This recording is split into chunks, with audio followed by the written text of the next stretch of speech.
जय to everyone, welcome to another amazing session of English grammar. जैसे कि आप सभी को पता है कि बलिदान बैच में आपका हर एक सब्जेक्ट स्टार्ट हो चुका है, ठीक है। तो इसी सीरीज में, इसी बैच के अंदर अपन आगे जो अपना टॉपिक है वो है एडवर्ब्स, जो बहुत ज्यादा बच्चों को परेशान करता है कि सर इसमें adverb of place, adverb of manner, सबसे बड़ा टॉपिक होता है एडवर्ब ऑफ मैनर। क्योंकि हमेशा एक बच्चे को ये डाउट रहता है कि सर जो एलवाई वाला वर्ड है वो एडवर्ब होता भी है या फिर कुछ और होता है। तो उसकी भी बात अपन इसमें करेंगे जो यूपीएससी ने पूछा है अपन से, ठीक है भाई। यूपीएससी मींस एनडीए ने पूछा है। अच्छा, ये टॉपिक आपका वर्ड क्लॉजेस के पर्सपेक्टिव से भी बहुत इंपॉर्टेंट है। जो आपके वर्ड क्लॉजेस आते हैं कि ये बताओ ये कौन सा पार्ट ऑफ स्पीच है, इस तरीके से। अच्छा, उससे पहले अगर आपने वीडियो को लाइक नहीं किया है तो भाई वीडियो को लाइक कर दो, क्योंकि बहुत शानदार सेशन होने वाला है ये। और मैं ये कोशिश करूंगा कि आपको हर एक ईच एंड एवरी कॉन्सेप्ट आपको पता, मतलब आपको आ सके, ठीक है ना। इजी लैंग्वेज में आपको बताने की कोशिश करूंगा। और अगर चैनल को सब्सक्राइब नहीं किया तो पहले चैनल को सब्सक्राइब कर लो, ठीक है ना। उसका रीजन मैंने बता ही दिया आपको पहले भी। तो और हाँ, इस क्लास की पीडीएफ आपको टेलीग्राम पर मिलेगी और उसका लिंक भी आपके डिस्क्रिप्शन बॉक्स में है। आप वहां पर जाके इस पीडीएफ को एक्सेस कर सकते हो, ठीक है ना। तो इतना सारा काम पहले कर लो, फिर उसके बाद स्टार्ट करते हैं, ठीक है। चलिए भाई, बात करें अगर हम एडवर्ब्स की, तो देखो दिक्कत कहां आती है, वो ये आती है कि सर हमने ये पढ़ा कि जो एडवर्ब्स होते हैं वो भी क्वालिटी वर्ड होते हैं और आपका एडजेक्टिव भी क्वालिटी वर्ड है। तो क्या डिफरेंस होता है एडवर्ब में? देखो मैं आपको बता दूं, एडवर्ब किस किस की क्वालिटी बताएगा। वो एक एडजेक्टिव की क्वालिटी बताएगा, वर्ब के बारे में कुछ क्वालिटीज बताएगा, या फिर खुद के बारे में भी क्वालिटी बताता है। क्लियर? अपने मुंह मियां मिट्ठू होना, ये इसी को कहते हैं, ठीक है। एडवर्ब्स को आप कह सकते हो। लेकिन if we talk about adjective, तो जो एडजेक्टिव्स होते हैं वो आपके नाउन और प्रोनाउन की क्वालिटी बताते हैं।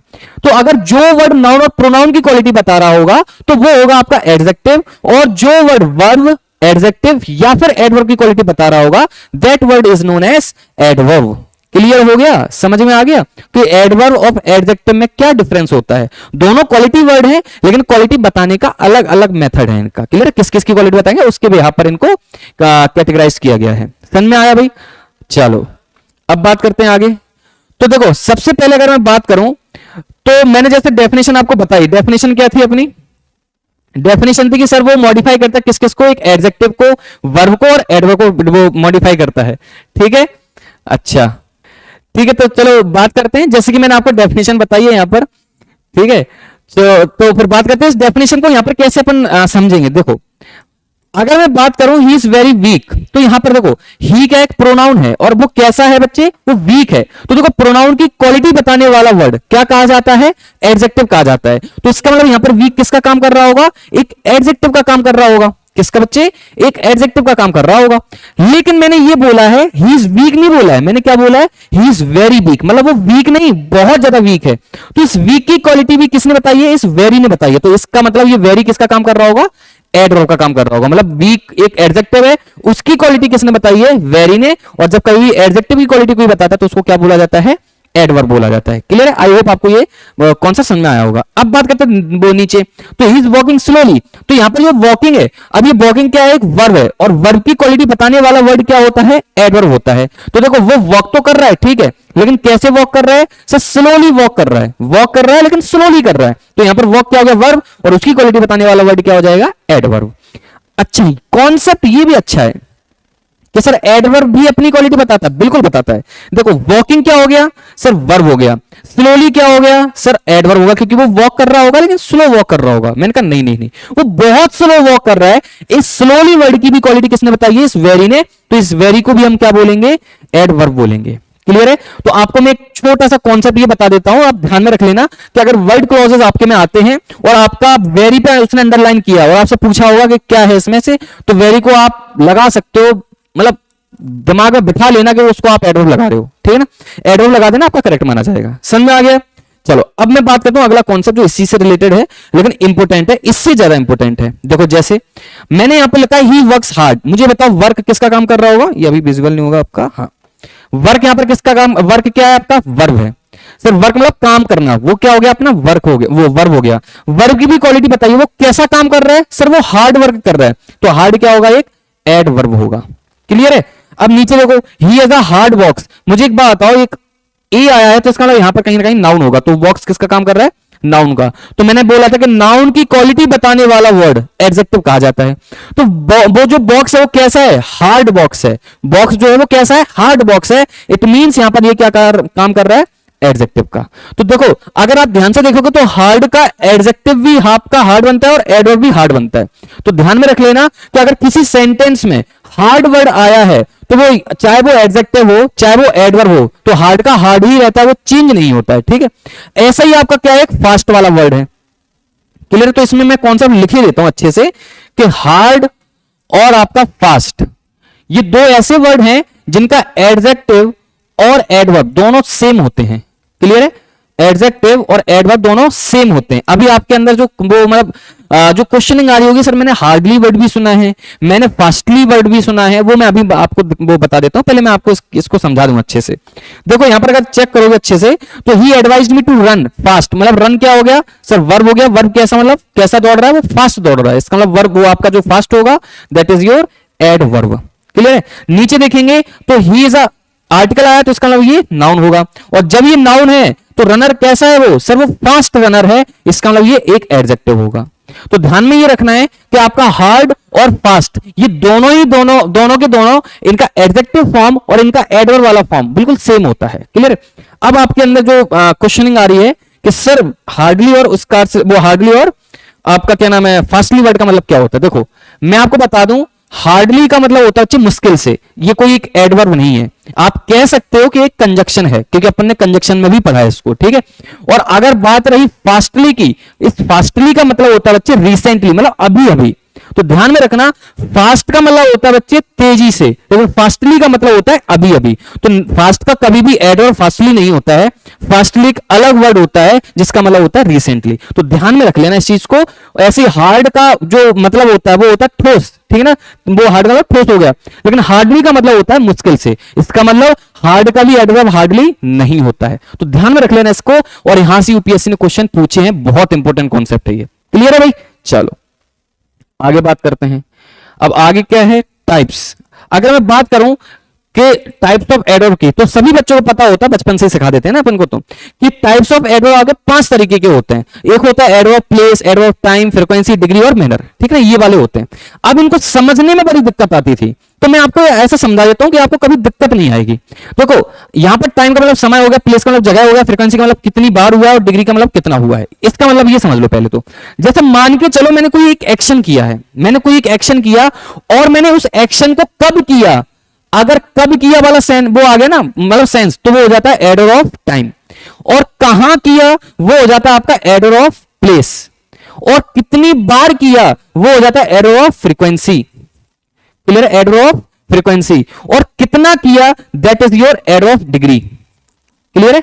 इनका जवाब जो मिलता है ना वो आपके इस तरीके से आपके टाइप्स होते हैं। अब देखो जैसे मान के चलो आपने कोई चैप्टर पढ़ा, जैसे मैं हूं, मैं एडवर्ब पढ़ा रहा हूं, मैं कब पढ़ा रहा हूं, टुडे, मतलब आज पढ़ा रहा हूं, तो एडवर्ब ऑफ टाइम हो गया। कहां पढ़ा रहा हूं, एनडी अभिलाषा में पढ़ा रहा हूं, तो वो जगह आपका हो जाएगा एडवर्ब ऑफ प्लेस। अच्छा फ्रीक्वेंसी मतलब कितनी बार पढ़ाया, वैसे तो मैं 2-3 बार पढ़ा चुका हूं, लेकिन अगर मैं एग्जांपल की बात करूं पहली बार पढ़ा रहा हूं, मतलब एक बार पढ़ाया, तो वो हो जाएगा एडवर्ब ऑफ फ्रीक्वेंसी, ठीक है ना। या फिर मैं ये भी कह सकता हूं हमेशा पढ़ाता हूं, तो मतलब एडवर्ब ऑफ फ्रीक्वेंसी हो गया। कितना पढ़ाया, पूरा पढ़ा दिया, बहुत पढ़ाया, तो इसका मतलब मेरा वेरी मच टू, ये क्या हो जाएगा आपका एडवर्ब ऑफ डिग्री। सर कहां है एडवर्ब मैनर, भाई वो बहुत अलग बंदा है एडवर्ब मैनर, ठीक है, उसको मतलब इनके साथ नहीं जोड़ सकते, ठीक है। मैं आपको बता दूं ये भी बहुत इंपॉर्टेंट है, क्यों, क्योंकि आगे जाकर आपको एडवर्ब, वो जैसे आपको सीरीज मैंने बताई थी ना, वो पर्सन्स की सीरीज, तो मतलब 2 3 1 और 1 2 3 ऐसी इसमें भी सीरीज बनती है कि अगर एक सेंटेंस में कई सारे एडवर्ब आ जाते हैं तो उनको किस तरीके से मैनेज करना होता है, तो इसकी भी यहाँ पर ये बहुत ज्यादा इंपॉर्टेंट हो जाते हैं टाइप्स, ठीक है। अब अगर मैं बात करूं the one and only adverb manner, ठीक है ना, मन तो ऐसा कर रहा है इनकी क्लैपिंग करवा दूं इनसे। अब इनका क्यों ये इंपॉर्टेंट है उसका मैं कॉन्सेप्ट बताता हूं आपको। वैसे तो इनका कुछ इंपॉर्टेंस होना नहीं चाहिए था, लेकिन ये क्यों इंपॉर्टेंट है वो मैं आपको बता देता हूं। जो आपको बता दिया जाता है ना कि जो एलवाई वाला वर्ड वो आपका एडवर्ब होता है, उसी की वजह से ये इंपॉर्टेंट बन जाता है। क्लियर है? बच्चों को ये तो पता है कि सर एलवाई वाला वर्ड एडवर्ब है, लेकिन ये नहीं पता होता है कि मतलब सारे एलवाई वाले वर्ड आपके एडवर्ब नहीं होते हैं। क्लियर है? समझते हैं कैसे? देखो एडवर्ब मैनर का मतलब होता है वो काम आपने कैसे किया, ठीक है। जैसे मान के चलो मैंने अगर एडवर्ब पढ़ाया तो मैंने कैसे पढ़ाया, स्लोली पढ़ाया, मतलब फास्ट पढ़ाया, मैंने अच्छे से पढ़ाया, कैसे पढ़ाया, that is your adverb of manner. आपका जो एक्शन हुआ वो किस तरीके से हुआ है, that is your adverb of manner. Manner का मतलब क्या हो जाता है, किस तरीके से पढ़ाया आपने, ठीक है। अच्छा, एलवाई वाले वर्ड आपके एडवर्ब ऑफ मैनर होते हैं, मतलब अगर कहीं से भी, जैसे मान के चलो मैंने स्लोली वर्ड यहां पर लिख दिया, ये जो एलवाई वाला वर्ड आ रहा है ना, ये एलवाई वाला वर्ड अगर एक एडवर्ब है तो कौन सा एडवर्ब होगा, एडवर्ब ऑफ मैनर होगा। क्लियर है। अगर एलवाई वाला अगर एडवर्ब है तो वो कौन से टाइप का एडवर्ब होगा, एडवर्ब ऑफ मैनर। ठीक है, चलो, लेकिन मैंने यहां पर क्या लिखा बच्चे, नॉट ऑल। ये इसी की वजह से ये इंपॉर्टेंट बन गया। क्यों, क्योंकि अब आपको मैं ये भी पढ़ाऊंगा कि क्यों सभी के सभी नहीं होते हैं, मतलब जो बच्चे को जो एलवाई वाले वर्ड होते हैं वो किसका काम करते हैं, वो अभी अपनी अगली स्लाइड पर है। तो देखो यहां पर ब्यूटीफुली हो गया, ब्रेवली हो गया, ऑनेस्टली हो गया, तो जितने भी एलवाई वाले आपके एडवर्ब होते हैं वो कौन से टाइप के होते हैं, आपके एडवर्ब ऑफ मैनर होते हैं। ठीक है, जैसे कि क्वेश्चन आप पढ़ लो, जैसे ही सी टीचर्स इंटरेस्टेडली। देखो मैं आपको बता दूं, ऑल्दो इंटरेस्टेडली भी एक एडवर्ब होता है और इंटरेस्टिंगली भी एक एडवर्ब होता है। ठीक है, तो आपका देखो टीचर्स मतलब वर्ब हो गया, पढ़ा रही है, कैसा पढ़ा रही है, इंटरेस्टेडली पढ़ा रही है, तो इसका मतलब क्या हो जाएगा, वो आपका एडवर्ब ऑफ मैनर हो गया। All the soldiers fought very bravely, तो फॉट मतलब मेरा मतलब क्या हो जाएगा, वो वर्ब हो जाएगा, और ब्रेवली क्या हो जाएगा, एडवर्ब ऑफ मैनर, मतलब कैसे लड़े, ब्रेवली मतलब बहादुरी से लड़े। ऐसे आपका सॉरी, ऐसे आपका हो जाएगा वर्क स्लोली, मतलब वर्क किया, मतलब काम तो किया लेकिन कैसे किया, स्लोली किया, तो slowly is your adverb of manner. ठीक है, चलो अब मैं बात करता हूं अगली स्लाइड पर कि जो एलवाई वाले वर्ड होते हैं, सर सभी के सभी एलवाई वाले वर्ड आपने बताया कि नहीं होते हैं एडवर्ब, लेकिन बाकी के एलवाई वाले वर्ड कौन से होते हैं, वो चलो इसमें बात करते हैं। ठीक है भाई, देखो दो आपको स्ट्रक्चर समझ में आनी चाहिए। आपका एडवर्ब कब होगा, देखो या तो वो एडवर्ब होगा एलवाई वाला वर्ड, नहीं तो वो क्या होगा, एक एडजेक्टिव होगा। ठीक है, एलवाई वाला वर्ड या फिर तो एडजेक्टिव बन सकता है या फिर एलवाई वाला वर्ड आपका एडवर्ब बन सकता है। ठीक है, अगर वो एडवर्ब होगा तो इसका क्या वो स्ट्रक्चर रहता है वो समझो। एडजेक्टिव में अगर मैं एलवाई को जोड़ दूं, अगर मैं किसी एडजेक्टिव में एलवाई को जोड़ देता हूं तो वो मेरा एडवर्ब बन जाता है, और अगर मैं किसी नाउन में एलवाई को जोड़ दूं तो मेरा क्या बन जाता है, वो एडजेक्टिव बन जाता है। मतलब अगर मेरे पास कोई एक वर्ड है, जैसे मान के चलो मेरे पास कोई भी एक वर्ड लिखा हुआ है और वो एलवाई से एंड हो रहा है, मतलब किससे एंड हो रहा है, वो एलवाई से। अगर मुझे ये पता करना है ये पूरा वर्ड एडजेक्टिव है कि आपका एडवर्ब है, तो आपको करना क्या है, इस एलवाई वाली चीज को हटाओ। क्लियर, एलवाई को हटा दिया, आपका जो बचा कुचा वर्ड है, अब देखो एलवाई हट गया, एलवाई को हटा लो। अगर बचा हुआ वर्ड आपका एक एडजेक्टिव होगा तो मतलब पूरा वर्ड आपका क्या था, एडवर्ब था। ध्यान से समझना। और अगर बचा कुचा वर्ड आपका नाउन है तो इसका मतलब पूरा वर्ड आपका क्या था, एडजेक्टिव था। सर क्वेश्चन से मतलब एग्जांपल से बताइए, एग्जांपल ले लेते हैं, बहुत सिंपल सा एग्जांपल है, स्लोली। ठीक है, अब इस एग्जांपल की अगर मैं बात करूं, देखो मुझे नहीं पता, अगर मैं एक बिल्कुल फ्रेशर बंदा हूं जैसे कि आप सभी हो, आपको नहीं पता कि स्लोली क्या है, तो ध्यान से समझना, मैंने जो कॉन्सेप्ट बताया, आपको करना क्या है, इस एलवाई को हटाओ, हटा दिया। अब यहां पर जो वर्ड बचा वो स्लो बचा है। मुझे ये बताओ, स्लो आपका एक एडजेक्टिव होता है कि सर ये एक नाउन होता है, मुझे ये बताओ। सर ये तो एक एडजेक्टिव होता है, और जब ये एडजेक्टिव है इसका मतलब ये पूरा वर्ड स्लोली किसका काम कर रहा होगा, एडवर्ब का काम कर रहा होगा। क्लियर हुआ। अब जैसे मान के चलो एक एग्जांपल ले लेते हैं, इसका देख लो, मैनली। क्लियर। अब मैनली में देखो एलवाई को हटा दिया तो मेरे पास वर्ड क्या बचा, मैन। और मुझे बताओ मैन क्या होता है, एडजेक्टिव होता है फिर आपका एडवर्ब होता है, वो एडजेक्टिव होता है कि नाउन होता है। सर ये तो एक आपका कॉमन नाउन हो गया मैन, ठीक है ना। तो जब ये कॉमन नाउन हो गया, मतलब नाउन हो गया, इसका मतलब पूरा वर्ड आपका क्या था, एडजेक्टिव था। कई चीज समझ में आ गई, बस कुछ नहीं करना, मैथमेटिकल तरीके से समझो। एडवर्ब में से अगर मैंने एलवाई को हटा दिया तो वो एडजेक्टिव बन जाएगा, इस तरीके से थोड़ा समझ लो। अब कुछ आपके लिए क्वेश्चन है, जैसे ये देखो क्वेश्चन ये है। अब देखो बॉडली लिखा हुआ है, तो बॉडली जब ये लिखा हुआ तो इसको पहचानते ही कैसा है, तो बॉडली को हम ऐसे लिख देंगे, बॉडली मतलब यही लिखा है, जो भी इस सेंटेंस को, इस पूरे वर्ड को लिखते हैं बॉडली। अब देखो अगर मैं इसमें से किसको एलवाई को हटाऊं तो मेरे पास क्या बचेगा, आई नहीं बचेगा, वो बॉडी बनेगा। क्या बनेगा, बॉडी।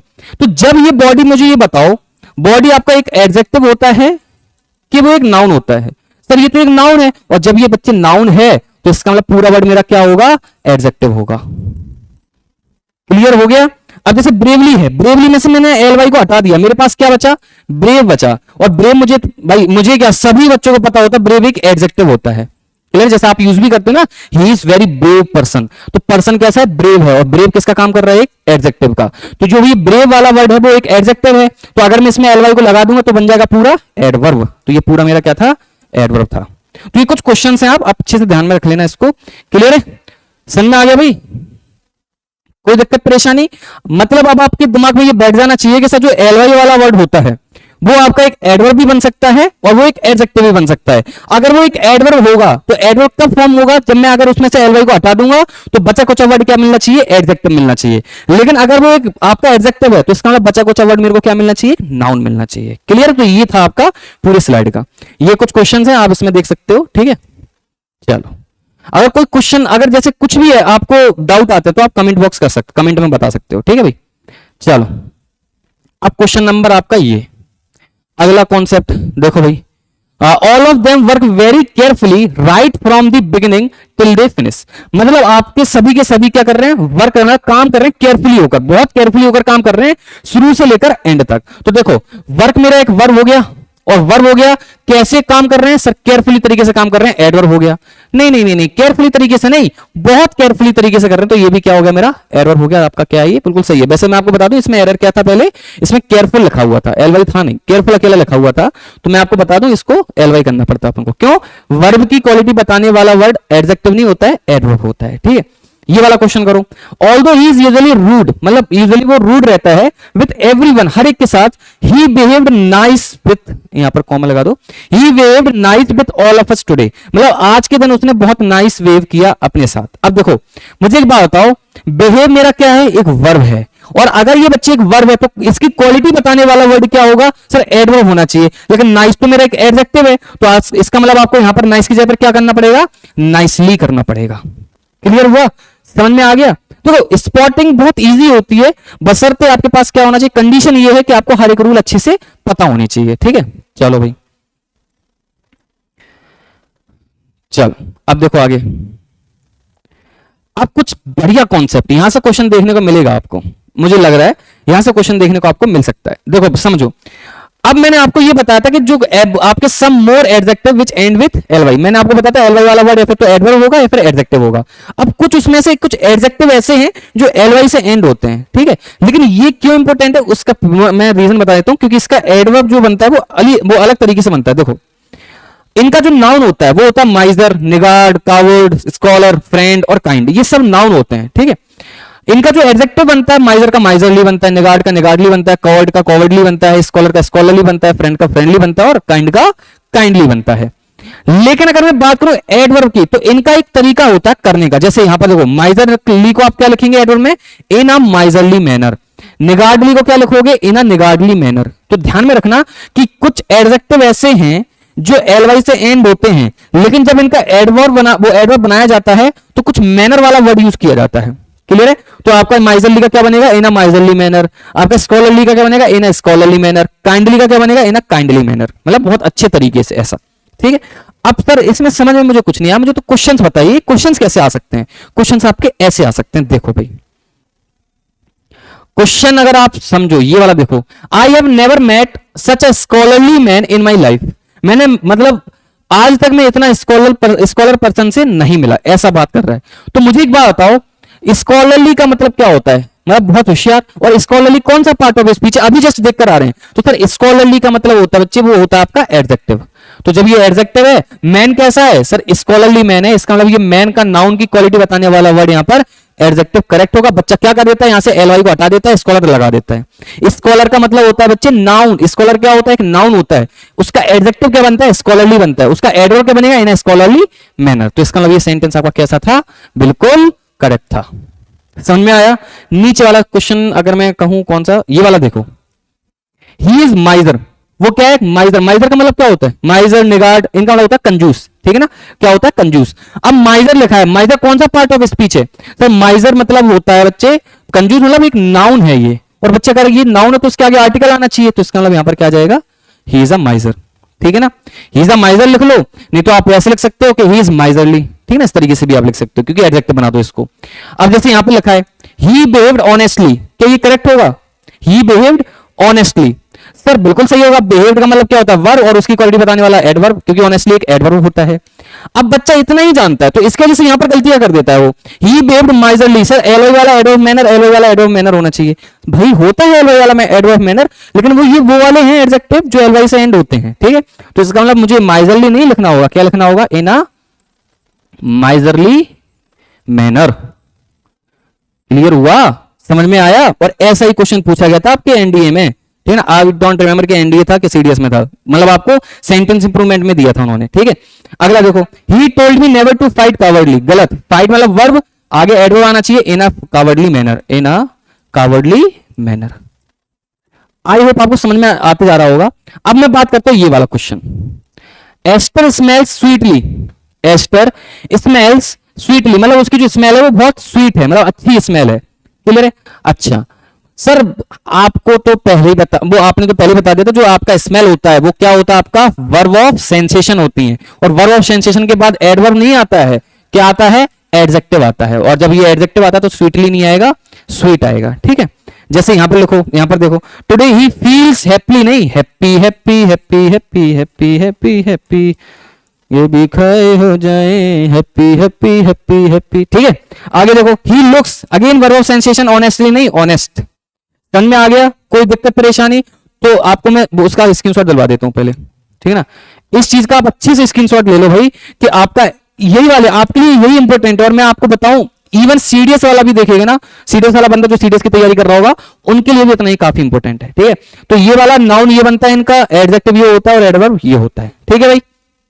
चलो अच्छा, एक डाउट रहता है बच्चे को, सर काइंड का मतलब तो सर मुझे समझ में नहीं आया, ये नाउन कैसे बन सकता है। तो देख लो भाई, अगर मैं नाउन बनाना चाहूं, दीज काइंड्स ऑफ बुक बन गया ना noun, these kinds of books, तो यहां पर काइंड्स बन गया ना नाउन। क्लियर है, तो ये ऐसे बन जाता है काइंड्स, ठीक है भाई।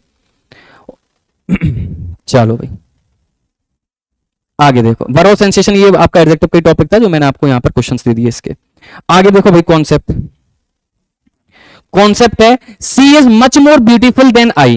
वो मुझसे, आई मतलब कोई लड़की हुई यहां पर, ठीक है ना, लड़की होगी कोई, ठीक है ना। She is much more beautiful than I, मतलब वो, मतलब जैसा, अरे यार नाम ही लिख लो यार तुम, ठीक है ना। अब सही है, अब थोड़ा वो समझाने में मजा आएगा। She is much more beautiful than Radha, मतलब वो राधा से ज्यादा ब्यूटीफुल है। तो देखो ध्यान में रखना, मोर ब्यूटीफुल आपका एक कंपैरेटिव डिग्री होता है, तो कंपैरेटिव डिग्री के बाद देन आना चाहिए, बिल्कुल सही बात है। लेकिन लेकिन लेकिन जो मच है ना, उसके बाद भी कंपैरेटिव डिग्री ही आती है, मच के बाद भी कंपैरेटिव डिग्री आती है। तो कई बार बच्चा कंफ्यूज रहता है, सर मच मोर एक साथ कैसे आ गया, भाई मच आता ही कंपैरेटिव डिग्री के लिए है। क्लियर है। अब इसका कॉन्सेप्ट है मच और वेरी के बीच में डिफरेंस, समझते हैं मच और वेरी के बीच में डिफरेंस, ठीक है। ये रहा मच और वेरी के बीच में डिफरेंस, तो इसमें आपको मैं रेड कलर ले लेता हूं। देखो जो वेरी है ये तो बहुत सिंपल है, वेरी के बाद हमेशा आपका पॉजिटिव डिग्री का एडजेक्टिव आएगा, जैसे वेरी गुड बोलते हैं, वेरी बेटर नहीं बोलते हैं। क्लियर है। तो वेरी के बाद हमेशा पॉजिटिव डिग्री का एडजेक्टिव आएगा, लेकिन if we talk about much, much के बाद हमेशा कंपैरेटिव डिग्री का एडजेक्टिव आएगा। क्लियर है। मच बेटर, क्लियर है, much more handsome, much more beautiful, इस तरीके से आएगा, ठीक है। अगर मुझे वेरी के साथ सुपरलेटिव डिग्री लगाना है बच्चे, तो मैं यूज करूंगा द वेरी और फिर सुपरलेटिव डिग्री। आप बोलते भी हो the very best, all the very best, ठीक है ना, इस तरीके से बोलते हो। लेकिन जब मच की बात आती है तो मच पहले होता है, फिर द प्लस सुपरलेटिव डिग्री होता है। तो ध्यान में रखना ये स्ट्रक्चर, कि अगर वेरी आ रहा होगा तो the plus superlative, the plus very plus superlative degree, लेकिन if we talk about much तो in much, much plus the plus superlative degree structure बनता है, ठीक है भाई। चलो भाई अब क्वेश्चन देखते हैं इसके। क्वेश्चन क्या है वो समझो। क्वेश्चन ये था, मच के बाद सुपरलेटिव डिग्री आना चाहिए, वो कंपैरेटिव डिग्री आना चाहिए, बिल्कुल सही है आपका, नो एरर। अब आगे देखो, she is much the most beautiful girl in the class, much plus the plus superlative degree, बिल्कुल स्ट्रक्चर करेक्ट है, बिल्कुल सही है। He is much wise compare to his brother in mathematics, ये गलत हो जाएगा, क्यों, मच के बाद आपका क्या आना चाहिए, कंपैरेटिव डिग्री आना चाहिए, लेकिन कंपैरेटिव डिग्री नहीं है, तो आपके पास दो कंडीशंस हैं। या फिर तो आप ऐसा लिख लो, मच की जगह पर वेरी कर दो, he is very wise compare to his brother. Clear है। या फिर तो ऐसा कर सकते हो, नहीं तो आप मच को बना रहने दो, वाइज को वाइजर करो और कंपेयर टू को हटाकर देन लगाओ यहां पर। क्लियर है, समझ में आ गया। तो या फिर तो दो तरीके इसको सही करने के, he is very wise compare to his brother in mathematics कर लो, नहीं तो आप he is much wiser than, वो wiser than his brother in mathematics कर लो। क्लियर है। तो आपके ऊपर कंडीशन अप्लाई होती है कि आप क्या करना चाहते हो। द मच मोस्ट हैंडसम, गलत, मच पहले आएगा फिर द आएगा। क्लियर है, मच पहले आएगा फिर द आएगा। आगे देखो एक, हाँ ये वाला क्वेश्चन क्या है ना, जल्दबाजी मैंने बहुत शायद गलत करवा दिया था इसको, ठीक है, तो ध्यान में रखना है इसको, ये मैंने एडजेक्टिव में करवाया था। क्लियर है, इसको मैं करेक्ट बता देता हूं आपको। It is not that easy to acquire to higher position that many just aspire for. देखो पहली बात तो मैं आपको बता दूं, हायर पोजीशन का यूज नहीं होगा, तो यहां पर एक स्ट्रक्चर गलत है, यहां पर आ जाएगा acquire a high position. To तब यूज किया जाता है जब आप ये बोलना चाहते हो जब उससे ज्यादा पोजीशन हाई है, गलत। या फिर तो आप ये करो अ वेरी हाई पोजीशन, ऐसे यूज करो। क्लियर, वेरी का आप यूज कर सकते हो, टू का नहीं करेंगे। टू तब यूज होता है जब नेगेटिव आपका कोई वो आपका एडजेक्टिव आ रहा होगा, लेकिन हाई एक पॉजिटिव एडजेक्टिव है, तो टू की जगह पर किसका यूज करेंगे अपन, वेरी का। तो आप देखो या फिर तो स्ट्रक्चर आप ऐसा लिख लो, acquire very high a position, तब भी करेक्ट होगा। Acquire very high a position भी करेक्ट होगा, या फिर आप ये करना चाहते हो to acquire a very high position, तब भी करेक्ट होगा। लेकिन ध्यान में रखना, बस टू हटेगा यहां से, उसके जगह पर क्या आएगा, वेरी आएगा। ठीक है, तो शायद मैंने जल्दबाजी में इसको नो एरर करवा दिया था, तो ध्यान में रख लेना बच्चे इसको। चलो अब आगे बात करते हैं, वेरी और मच का हो गया आपका हिसाब। अब करते हैं भाई किसका, हाँ बढ़िया, ये वाले आपने क्वेश्चन देखे नहीं होंगे, ओनली टू और नन टू के, लेकिन ये इंपॉर्टेंट हैं। ओनली टू और नन टू का डिफरेंस, इतना भाई डीप कोई नहीं जाएगा, ओनली टू और नन टू पढ़ाने वाला कोई नहीं है अभी तक, ठीक है ना। लेकिन मैं आपको बता दूं, अपने जो डिफेंस है, हो सकता है कि वो अगर हार्ड बनाएगा पेपर तो इतना कर सकता है, बस इससे ज्यादा कुछ नहीं करेगा। तो अपन हर एक लेवल को लेकर चल रहे हैं, ऐसा नहीं कि टुच्चू सा पढ़ा दिया, बच्चा खुश हो गया, हम भी खुश हो गए, एलएचएस इक्वल टू आरएचएस वाली फीलिंग आ गई। भाई इससे एलएचएस इक्वल टू आरएचएस हो सकता है, लेकिन सीपीसीटी नहीं लगा पाओगे, मतलब आप प्रूफ नहीं कर पाओगे अपने आप को कि हाँ आप बहुत ज्यादा हार्ड वर्किंग हो। क्लियर है, चलो देखो भाई, ओनली टू और नन टू का मतलब क्या होता है, पहले वो समझते हैं। देखो ओनली टू का मतलब होता है बच्चे बहुत ज्यादा, ओनली टू का मतलब क्या होता है बच्चे, बहुत ज्यादा, वेरी एक्सट्रीम। ओनली टू का मतलब होता है बहुत ज्यादा, और नन टू का मतलब होता है ज्यादा नहीं, समझो। वो ओनली टू का मतलब होता है बहुत ज्यादा, हिंदी में ही लिख लो, शर्माना नहीं, इसका मैं लिख देता हूं हिंदी में। वो ओनली टू का मतलब क्या होता है, बहुत ज्यादा, ठीक है ना। और नन टू का होता है ज्यादा नहीं, ज्यादा नहीं, समझ में आ गया। अब इसी कॉन्टेक्स्ट में जैसे देखो एग्जांपल, ओनली टू हैप्पी का मतलब होता है बहुत ज्यादा हैप्पी, ओनली टू अगली का मतलब होता है बहुत ज्यादा बदसूरत, ओनली टू ब्यूटीफुल का मतलब होता है बहुत ज्यादा मतलब ब्यूटीफुल, नन टू का मतलब होता है ज्यादा अच्छा नहीं, नन टू बैड का मतलब होता है ज्यादा वो मतलब आपका बुरा नहीं, नन टू प्लीजेंट का मतलब होता है ज्यादा प्लीजेंट नहीं। अच्छा ये कोई कॉन्सेप्ट नहीं है कि नन टू के बाद नेगेटिव एडजेक्टिव आएगा और ओनली टू के बाद पॉजिटिव एडजेक्टिव, ऐसा कुछ नहीं है, ठीक है ना। वो आप कोई सा भी एडजेक्टिव इनके साथ लगा सकते हो। देखते हैं भाई आगे, देखो अब क्वेश्चन पे देखो, क्वेश्चन पढ़ो और उसका मतलब समझो, अगर मतलब समझ में आ गया है मजा आ जाएगा, ठीक है। हिज प्रपोजल, आए है प्रपोजल, ठीक है ना, his proposal was only too good. Only too का मतलब क्या होगा बच्चे, ज्यादा, बहुत ज्यादा, बहुत ज्यादा। तो देखो इसका मतलब ये हो गया, उसका जो प्रपोजल था बहुत ज्यादा अच्छा था, but it succeeded in evoking interest in the panel member, मतलब लेकिन वो पैनल मेंबर के इंटरेस्ट को जगा गया, इस तरीके से बोलना चाहता। तो उसका प्रपोजल बहुत अच्छा था, लेकिन क्यों आएगा, तो लेकिन नहीं आना चाहिए। अगर लेकिन आ गया है तो इसका मतलब ये कॉन्ट्राडिक्टरी स्टेटमेंट थे, तो कॉन्ट्राडिक्टरी स्टेटमेंट थे, तो मैं क्या बोलूंगा, उसका जो प्रपोजल था वो ज्यादा अच्छा नहीं था, लेकिन उसने इंटरेस्ट जगा दिया, यही तो बोलेंगे। अच्छा दो सेंटेंस बोलता हूं, उसका प्रपोजल बहुत अच्छा था लेकिन इंटरेस्ट जगा दिया, ये वाला होगा, या फिर उसका प्रपोजल अच्छा नहीं था लेकिन इंटरेस्ट जगा दिया, तो सेकंड वाला करेक्ट होगा ना। तो इसका मतलब यहां पर ओनली टू की जगह पर किसका यूज किया जाएगा बच्चे, नन टू का। अब नन टू का मतलब क्या होता है, ज्यादा नहीं। अब समझो question, his proposal was none too good, मतलब ज्यादा अच्छा नहीं था लेकिन इंटरेस्ट जगाने के लिए काफी था, ठीक है। ये वाला क्वेश्चन आपका अब आ गया करेक्ट। आगे देखो, my last journey was none too pleasant, मेरी लास्ट जर्नी जो थी वो ज्यादा अच्छी नहीं थी, क्लियर है। और मैंने वहां पर एंजॉय किया अमेजिंग साइट्स ऑफ फॉरेस्ट, मैंने अमेजिंग साइट्स ऑफ फॉरेस्ट को एंजॉय किया। जब तुम्हारी वो कहना मेरी लास्ट जर्नी अच्छी नहीं थी तो तुमने वो एंजॉय कैसे किया, तो इसका मतलब एंड कब आता है, जब दोनों फेवरेबल कंडीशन हो, फिर तो दोनों पॉजिटिव हो या फिर दोनों नेगेटिव हो। तो देख लो यहां पर भाई ये तो कॉन्ट्राडिक्टरी हो रहा है, तो इसका मतलब यहां पर क्या आ जाएगा, ओनली टू। समझ में आ गया, ओनली टू का मतलब होता है ज्यादा, तो यहां पर क्या हो जाएगा, my last journey was only too please, मतलब ज्यादा अच्छी थी, मतलब बहुत अच्छी थी, इसकी वजह से मैंने क्या करा, वहां पर एंजॉय किया। क्लियर हुआ, समझ में आ गया, कोई दिक्कत परेशानी नहीं होनी चाहिए। चलो भाई, हाँ अब आपका ये भी कह सकते हो सर नन टू बना रहने दो तो बट लगा दो, बट भी आप करेक्ट कर सकते हो उसको, तो बट लगा के भी आप करेक्ट कर सकते हो उसको, ठीक है ना। चलो आगे देखो, तो ये ओनली टू और नन टू का आपका कॉन्सेप्ट हो गया, अच्छे से लिख लेना इनको, बहुत शानदार कॉन्सेप्ट है ये, ठीक है। अब बात करते हैं आगे, आगे कॉन्सेप्ट क्या है, Sunil run so fastly, sir fastly तो वर्ड ही नहीं होता, इसका क्या आ जाएगा, रन सो फास्ट, ठीक है। अगला फास्टली का मतलब होता है रिसेंटली, अभी के अभी। Seema will go to Sachin house on next Monday. Okay, चलो एरर फाइंड करो इसको, ठीक है ना। थोड़ा सा मैं 2 सेकंड 3 सेकंड आपको लिए दे देता हूं, क्वेश्चन पढ़ लो, अब इसका एरर फाइंड करो आप। तो यहां पर लिखा क्या है, Seema will go to Sachin house on next Monday. Next Monday, ये गलत होगा, ऑन नेक्स्ट मंडे नहीं आएगा, नेक्स्ट ऑन मंडे आएगा, on next Monday, next on Monday आएगा, ऑन यहां पर नहीं आएगा, ऑन यहां पर आएगा, या फिर तो ऐसे लिखो, नहीं तो आप सिंपल ऐसे लिखो, ऑन को हटाकर नेक्स्ट मंडे, ठीक है ना। उसका स्ट्रक्चर मैं अभी आपको बताऊंगा। अब जैसे यहां पर है, Seema will go to Sachin house on last Monday, ये भी गलत है, ऑन लास्ट मंडे नहीं आएगा, बहुत सिंपल आएगा last Monday. Seema will go to Sachin house on Monday go next, ये करेक्ट होगा। क्लियर है। अब इसका स्ट्रक्चर समझो कि सर ऑन का यूज कब करना है, कब नहीं करना है। आपने तो ये बताया था कि जो नेम ऑफ डेज होते हैं तो उनके आगे ऑन का यूज करना, बिल्कुल करना है, उसमें कोई दिक्कत नहीं है। अब समझो यहां पर देखो स्ट्रक्चर, स्ट्रक्चर ने क्या बोला कि अगर आपका नेक्स्ट और लास्ट डे से पहले आ रहा हो, डे के नेम से पहले वो नेक्स्ट या फिर लास्ट आ रहा हो, तो कभी भी ऑन का यूज नहीं करेंगे। क्यों? क्योंकि डे के पहले ऑन का यूज किया जाता है ना। क्लियर है। अगर मान के चलो पहले डे आ गया तो उसके आगे ऑन का यूज करके फिर नेक्स्ट और लास्ट कर सकते हो आप, ठीक है। और दोनों का मीनिंग सेम होगा बच्चे, दोनों में कोई मीनिंग में डिफरेंस नहीं आएगा, दोनों का मीनिंग सेम होगा। जैसे यहां पर देखो, my brother went to Delhi on last Tuesday, on last Tuesday होगा सब, बिल्कुल नहीं होगा, क्योंकि आपका जो ट्यूसडे है वो डे हो गया, और जब ये डे हो गया तो डे के आगे अगर लास्ट या फिर आपका नेक्स्ट आ जाता तो उसके आगे ऑन का यूज नहीं किया जाता। अब जैसे ये वाला देखो, he will go to Gwalior on Friday next, बिल्कुल सही है।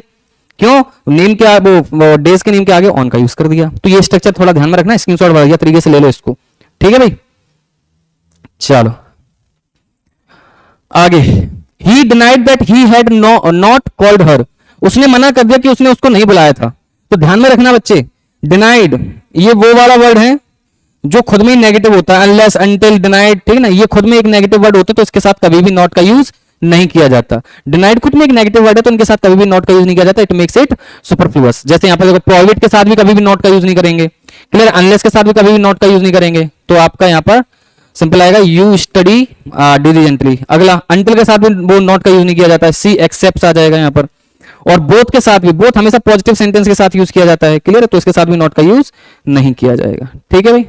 चलो, तो अब वो कौन कौन से वर्ड हैं वो मैं आपको लिखवा देता हूं यहां पर, देख लो भाई। ये वो वर्ड्स हैं आपके, डिनाई हो गया, प्रोहिबिट हो गया, फॉरबिड हो गया, hardly, scarcely, rarely, unless, until, both और लेस्ट, ये कभी भी इनके साथ नॉट का यूज नहीं किया जाता है। क्यों नहीं किया जाता है? वैसे तो बोथ तो एक अलग ही है, बोथ हमेशा एक पॉजिटिव वर्ड होता है, ठीक है। और ये खुद में एक नेगेटिव होते हैं, तो नेगेटिव की वजह से ये नेगेटिव अपने साथ नहीं लेते हैं। क्यों? क्योंकि ये इसको सुपरफ्लुअस बना देते हैं। जैसे अपन यूज करते हैं ना कि रिप्लाई बैक, अरे भाई रिप्लाई का मतलब ही वो मतलब मैसेज बैक होता है, तो रिप्लाई के साथ बैक का यूज नहीं करते। कजन ब्रदर बोलते हैं अपन, गलत होता है, कजन में खुद ही ब्रदर लगा हुआ है या फिर सिस्टर लगा हुआ है, ठीक है। चलिए भाई आगे देखते हैं, ठीक है। देखो ये इसलिए इंपॉर्टेंट भी कॉन्सेप्ट मैं आपको बताते जा रहा हूं, जिससे अगर आपको स्पोर्टिंग एरर में थोड़ा भी दिक्कत हो तो वो इन कॉन्सेप्ट से आपका क्लियर हो पाए। चलो आगे देखो concept, the rich treated them yesterday here badly. हाँ, अब वो टॉपिक आ गया आपका कि सर देखो यहां पर यस्टरडे एड ऑफ प्लेस होगा, वो एड ऑफ टाइम हो गया, और हेयर एड ऑफ प्लेस हो गया, और आपका बैडली एड ऑफ मैनर हो गया। तो सर अब हम किस तरीके से इसको मैनेज करें, क्योंकि इसमें एक से ज्यादा एडर आ चुके हैं। तो ध्यान में रखना कि अगर आपका adder of time, adder of place और एडर ऑफ मैनर एक साथ आते हैं तो इनका जो सीक्वेंस होगा उसमें आपका एमपीटी इस तरीके से याद रखना। मैनर पहले होगा, देन आपका प्लेस होगा, देन आपका टाइम होगा। अगर क्या होगा जब आपके ये तीनों आपके एक साथ आते हैं, अगर मान के चलो कि प्लेस ना हो तो आप एम के साथ टी लगाएंगे, ठीक है ना। जैसे आपको एनओएस कॉम करवाया था एडजेक्टिव में, और आपका 2 3 1 करवाया था मैंने प्रोनाउन में, वो सेम तरीका है आपको इसको भी करने का। तो एम पहले लगाओ तो यहां पर देम बैडली आएगा, और फिर पी तो आपका हेयर, और फिर यहां पर लास्ट में यस्टरडे। क्लियर हो गया। एमपीटी, एमपीटी मतलब पहले आपको एड ऑफ मैनर लगाना है, फिर एड ऑफ प्लेस लगाना है, फिर एड ऑफ टाइम लगाना है। अब दिमाग में ये आएगा कि सर हो सकता है कि एड ऑफ डिग्री भी दे दे साथ में। अरे मुझे पता है तुम्हारे दिमाग में क्या क्या चलता है भाई, अगर वो ऐसा देगा तो वो क्वेश्चन गलत होगा। क्लियर है। क्यों? क्योंकि तीनों ही एक साथ आ सकते हैं, ठीक है। चलो अब आपको इसका क्वेश्चन का आंसर आपको कमेंट में बताना है। इसका ये होमवर्क क्वेश्चन हो गया आपका पहला, ठीक है ना। तो I will go there tomorrow होगा, फिर टुमारो देयर होगा, ये आपको बताना है अपना कमेंट में, ठीक है। चलो आगे देखते हैं। ये रहा concept when we have had. और इतनी गंदी लैंग्वेज मत लिखना, ठीक है ना, फालतू में तुम्हारा पेन का इंक जाएगा और कुछ हाथ में आएगा ही नहीं। बस एमपीटी लिख लो, ad of manner, ad of place, ad of time, ठीक है बस। अगला देखो, ये क्या हो गया कि देखो, हाँ, वर्ब की क्वालिटी बताने वाला वर्ड क्या होता है, एडवर्ब होता है। तो यहां पे लिखा है मोहित लाउडली लाफ्ड, गलत, वर्ब पहले आएगा फिर एडवर्ब आएगा, क्लियर। तो आपका जो एडवर्ब ऑफ मैनर है वो आपका मेन वर्ब के बाद आता है, मेन वर्ब के बाद आएगा एडवर्ब ऑफ मैनर। तो ध्यान में रखना, adverb of manner comes after main verb, ठीक है जी, है मेन वर्ब, मेन वर्ब के बाद आता है आपका एडवर्ब ऑफ मैनर। तो आपका लाफ्ड पहले आ जाएगा बच्चे, फिर लाउडली आएगा, ठीक है। अगला, ओ भाई ये तो गजब ही हो गया, फ्यूनरल में वो मतलब हंस रहा है, ठीक है ना, ये तो मतलब एक कॉन्ट्रास्ट हो गया ये, ठीक है। चलो अब बात करते हैं क्वेश्चन नंबर सेकंड में, Mohan goes dash dash dash dash dash. ये 5 ऑप्शन आपके सामने है। तो जब ये 5 ऑप्शन है तो बताओ इसमें से करेक्ट क्या होगा। तो ये कॉन्सेप्ट वो है, समझते हैं कौन कौन सा इसमें आया। 3 टाइम्स फ्रीक्वेंसी हो गया, डे इन देर आपका क्या होगा, प्लेस हो गया, और आपका डे क्या हो जाएगा, आपका कह सकते हो ये टाइम है ना, टाइम हो गया एक डे में। तो देर आपका वही, अच्छा ध्यान में रखना, अगर आपका एडवर्ब फ्रीक्वेंसी, एडवर्ब टाइम और एडवर्ब प्लेस एक साथ आते हैं तो इनका सीक्वेंस बनता है पीएफटी। मतलब पहले आप एडवर्ब प्लेस को लगाएंगे, फिर फ्रीक्वेंसी को लगाएंगे, फिर टाइम को लगाएंगे, क्लियर है।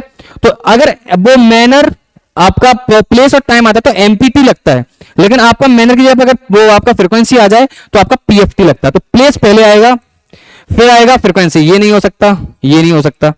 प्लेस पहले आएगा, ये रहा, फिर फ्रीक्वेंसी आएगा, फिर आपका टाइम आएगा। तो आपका डी ऑप्शन करेक्ट हो जाएगा। तो सिंपल आ जाएगा, Mohan goes there 3 times in a day, clear है। मोहन वहां पर वो डे में 3 बार जाता है, अब दिन में 3 बार जा रहा है वहां, समझ रहे हो, समझ रहे हो, ठीक है भाई। चलो आगे देखते हैं। तो ये आपका पीएफटी हो गया, समझ में आ गया भाई कि जब कभी एडवर्ब फ्रीक्वेंसी, एडवर्ब प्लेस और आपका एडवर्ब टाइम एक साथ आता है तो आपको पहले प्लेस लगाना है, फिर फ्रीक्वेंसी, फिर टाइम लगाना है। नेक्स्ट वन, अरे भाई ये तो शायद मैंने एडजेक्टिव में करा दिया आपको, है ना, मच टू और टू मच का एक बार कॉन्सेप्ट देखें। मच टू और टू मच ये मैं आपको एडजेक्टिव को मैं करा ही चुका हूं, ठीक है ना। तो वो आपका एडजेक्टिव और एडवर्ब था ना, इसकी वजह से यहां पर मैंने कॉन्सेप्ट वापस से लिख दिया। ये मैं आपको दोनों चीजें आपको कहां करा चुका हूं, एडजेक्टिव में कराई चुका हूं, तो इसलिए मैं आपको इसको स्किप कर ही देता हूं, ठीक है भाई। चलो, अरे हट जा भाई। चलो अगला concept, Kalpana is considered as the best student in my class. The principal appointed him as captain of our team. I regard him as my brother. Biology has been defined as the study of organisms. देखो पहली बात तो consider के साथ कभी भी as का use नहीं करेंगे, अपॉइंट के साथ एज का यूज नहीं किया जाएगा, रिगार्ड के साथ हमेशा एज का यूज करेंगे, और आपको डिफाइन के साथ हमेशा एज का यूज करेंगे। सर ये कैसी बात हो गई, ये तो हमारे को पहले से ही नहीं पता था, हमने तो हमेशा से ये पढ़ा था कि कंसीडर के साथ हमेशा एज लगता है। Appointed him as, appointed as, ऐसे यूज करते थे, बिल्कुल गलत यूज करते थे। स्पीकिंग में कुछ भी यूज करो, लेकिन ये गलत है यहाँ पर ग्रामेटिकली। रिगार्ड के साथ हमेशा एज का यूज किया जाएगा, और आप डिफाइन तो हमेशा करते हो ना, ही डिफाइन, वो इट डिफाइंड एज, ठीक है ना। अब कौन कौन से ऐसे वर्ड है जिनके साथ एज का यूज करना है, कौन कौन से ऐसे वर्ड है जिनके साथ एज का यूज नहीं करना है, इन कॉन्टेक्स्ट ऑफ एनडीए ये आपके सामने रहे, ठीक है भाई। कौन कौन सा है, रिगार्ड हो गया, डिस्क्राइब हो गया, डिफाइन हो गया, ट्रीट हो गया, नोन हो गया, इन सभी के साथ आपको एज का यूज कंपलसरी करना ही करना है। लेकिन ये नहीं पूछता एनडीए, पूछता ये वाला है कि किन के साथ नहीं करना होता। इलेक्ट हो गया, थिंक हो गया, कंसीडर हो गया, कॉल हो गया, अपॉइंट हो गया, मेक हो गया, चूज हो गया, इनके साथ कभी भी बच्चे एज का यूज नहीं करेंगे, कभी नहीं करेंगे। अगर आप वेल नोन, अगर कोई भी आपके पास अगर न्यूज़पेपर आता हो जैसे द हिंदू वगैरह हो गया, तो उनमें देखना अपॉइंट के साथ कभी भी एज का यूज नहीं किया जाता, ना ही आपका इलेक्ट के साथ यूज वो एज का यूज किया जाता है, क्लियर है। इन दोनों के साथ कभी एज का यूज नहीं करेंगे वो। लेकिन हम क्या करते हैं, स्पीकिंग, अगेन मैं आपको फिर से बोल रहा हूं, स्पीकिंग और आपका ग्रामर पोर्शन बिल्कुल ऐसे चलते हैं, वो कभी मिल ही नहीं सकते बच्चे। अब क्लियर, इनके बीच में बहुत डिफरेंस आ चुका है, ठीक है। चलो, तो ये भी सलाह आपके लिए बहुत इंपॉर्टेंट है, क्योंकि ये पता नहीं था बच्चों को। कई बार बच्चे क्या कर देते हैं, elected him as, elected as और कंसिडर्ड एज, अपॉइंटेड एज, इस तरीके से यूज कर देते हैं, जो कि गलत हो जाता है, ठीक है भाई। तो ये था आपका last concept of your adverb. तो आई होप आपको ये वीडियो पसंद आई होगी, और अगर आप वीडियो अच्छी लगी भाई कमेंट कर देना जय हिंद, ठीक है। और साथ ही साथ में जो क्वेश्चन मैंने पूछा आपका पीएफटी और एमपीटी वाला में से जो एक मैंने पूछा है उसको, क्लियर। और वैसे तो मैं आपको बता दूं, गिने चुने बच्चे यहां तक देखे होंगे, क्योंकि उनमें इतना वो कहां अगर मैं वो वर्ड बोलूंगा तो अच्छा नहीं लगेगा, लेकिन उतनी हिम्मत कहाँ के वो इतना पूरा लेक्चर देख पाए, ठीक है। फिर पता करते क्या है वो, फिर आप लास्ट में क्या कहेंगे कि इस मास्टर ने तो कुछ पढ़ाया नहीं था।